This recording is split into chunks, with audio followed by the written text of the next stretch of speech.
Thank you, Mr. Ambassador. Please, it is going to be the Swedish National Day, and also, why are you highlighted this year about the environment issues in this particular occasion? Why is that? Can you comment on this one? Yeah, today this is both our National Day celebration and World Environment Day, and we have chosen to highlight the threat against the oceans because the oceans are both crucially important for us as human beings. Every second breath we take of oxygen is coming from the oceans. At the same time, we know that the oceans are under serious threat. The year 2050, there will be more plastic than fish in the oceans if nothing is done. Therefore, our government, our Deputy Prime Minister Isabella Lövin, has been very engaged in mobilizing the global community. We had a UN, United Nations conference last year on the oceans, co-chaired by Sweden and Fiji. And now we need to act, both the global community, governments, as well as us as individuals. So I made a commitment today: stop buying plastic bags when I go shopping, and stop using these plastic straws, so totally unnecessary. Just a small contribution, and let's all act to save the oceans now. What is Myanmar-Burmese government cooperation in this particular campaign? Well, Myanmar participated in the United Nations conference last year, and I know that there's an increasing awareness in this country, including from civil society organizations. Now we have Chu here, we have Thank Myanmar here today. And I think many people are seeing the threats here. I mean, this is such a wonderful country with wonderful beaches, wonderful nature, and let's all take our responsibility to preserve that nature and make sure that we don't destroy it, poison it, contaminate it with plastic. Okay. Myanmar is, plastic is not the only environment problem in Myanmar, especially when it's come to logging, one of the largest deforestation at Brazil and Indonesia. Do you also have other environmental related issues that concern with your campaign, or you just focus on this particular clean plastic issues? Tonight we are focusing on the oceans and the plastic, but we are addressing in various ways the other global threats, climate change, deforestation, through other programs globally and regionally. And here in Myanmar, in the new development cooperation strategy, it's clearly said, clearer than before, that an environment and climate perspective should be applied when we make interventions. And how we deal with that, we'll see. But I think we all must join forces to address these major global threats against our environment. So, Mr. Ambassador, when your foreign minister here, she highlighted the importance of women participation in the leadership, feminist role. Right. And what is your role and also lobbying into these particular issues in Myanmar? I think this is crucially important. It's the feminist foreign policy of our government, and I'm personally strongly engaged in this as well. And it needs to address both the rights of women, the rights to say no to sexual activity, say no to abuse from men. You have representation, and our foreign minister has strongly emphasized the importance of women in peace processes, where we know that peace processes are typically much more successful when women are fully represented around the table.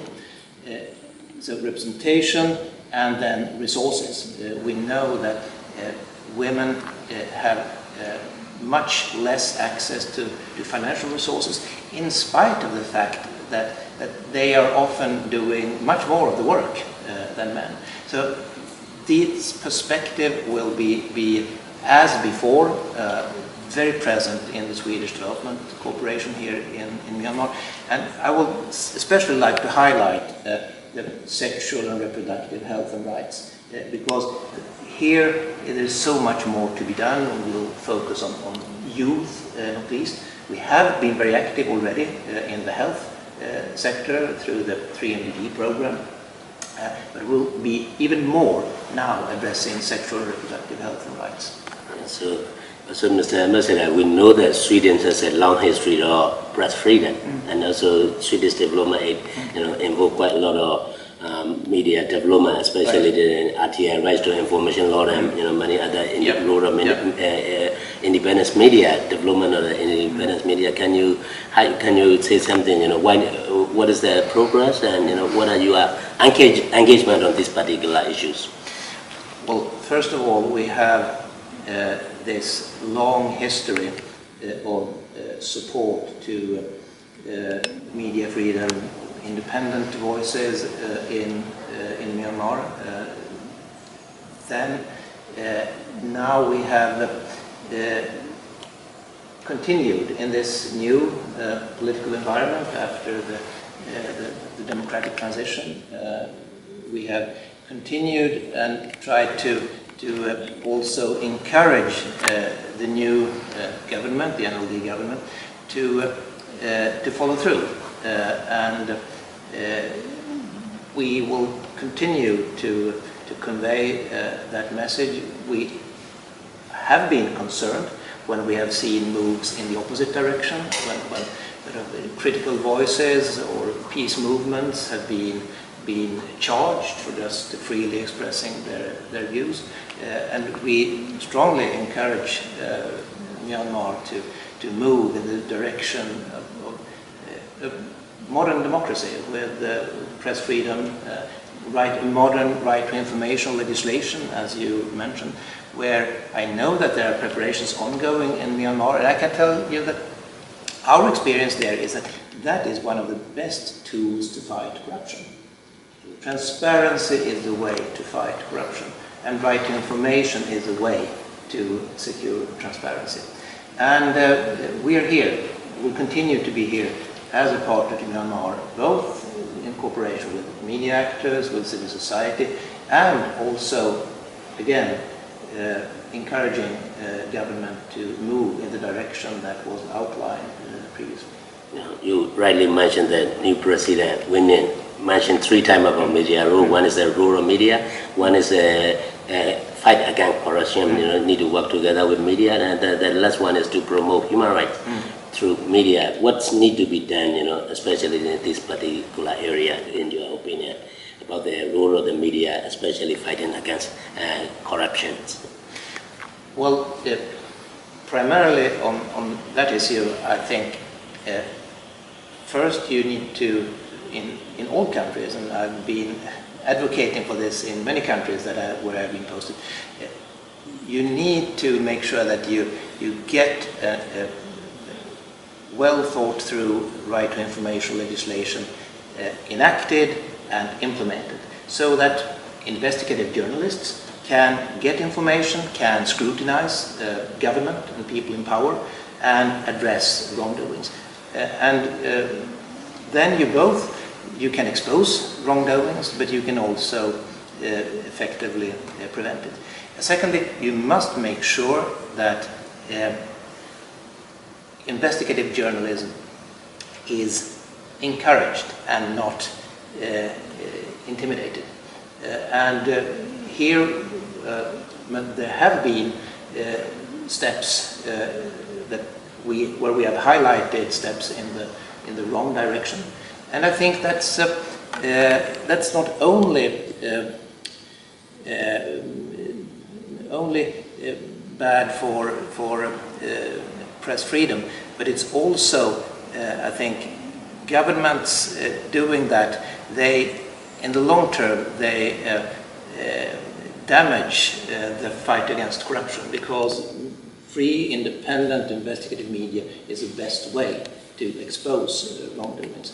And so, again, we will continue to be an engaged partner in this area, and hope that things will long-term, medium and long-term, move in the right direction. My last question, what Myanmar people can expect from your Swedish long history of liberal democracy and press freedom? What Myanmar people can expect from your help?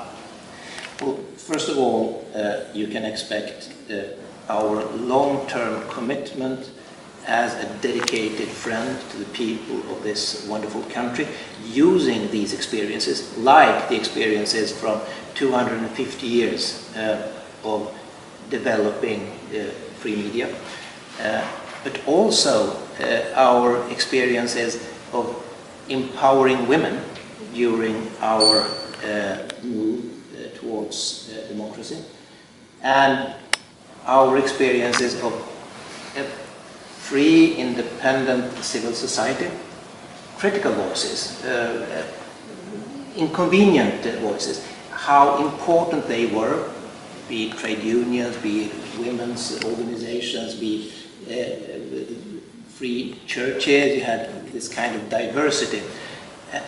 That is, in our experience, that's the basis for stable democratic development.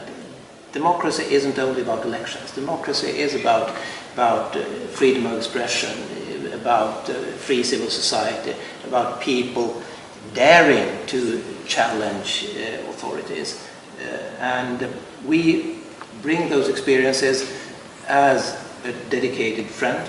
We have been that for a long time, engaged in the struggle for democracy in Myanmar. We'll continue to do that, even with an expanded development cooperation program through our new strategy. It will be more, not less. Okay, thank you very much, Mr. Thank you very much.